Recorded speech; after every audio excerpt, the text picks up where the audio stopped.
Hello friend, कैसे हो आप सब। आई होप कि आप सब अच्छे होंगे। तो चलिए आज हम बात करने वाले हैं कि आप अपने फ़ोन में बहुत ही सिंपल तरह से बटन हाइड कैसे कर सकते हैं। तो उसी वीडियो में हम आपको बताने वाले हैं। बहुत सिंपल स्टेप है जो आपको देखनी है, फॉलो करनी है। आइए वीडियो स्टार्ट करते हैं। आप अपने फ़ोन में बटन हाइड करने के लिए सबसे पहले अपने फ़ोन की सेटिंग को ऑन करेंगे।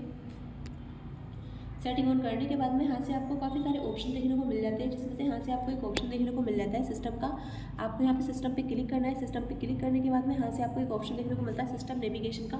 आपको यहाँ पे सिस्टम नेविगेशन पे क्लिक करना है। क्लिक करने के बाद में आपको ऑप्शन देखने को मिल जाता है ऑर्डर ऑफ नेविगेशन। यहाँ से अगर आप अपने फ़ोन में बटन को लेफ्ट एंड राइट करना चाहते हैं तो आप इस तरह से कर सकते हैं। देखिए यहाँ पे आपका जो लेफ्ट और राइट बटन थे वो चेंज हो चुका है। और अगर आपको अपने फ़ोन में बटन हाइड करना है तो यहाँ से आपको जस्ट नेविगेशन पे क्लिक करना है। जस्ट नेविगेशन पे क्लिक करने के बाद में आपके फ़ोन के बटन हाइड हो चुके हैं। तो आई होप कि आपको वीडियो अच्छी लगे तो वीडियो को लाइक करें, शेयर करें। चैनल पर नए हो तो चैनल को सब्सक्राइब करें। मिलते हैं अगली नेक्स्ट इंटरेस्टिंग वीडियो के साथ।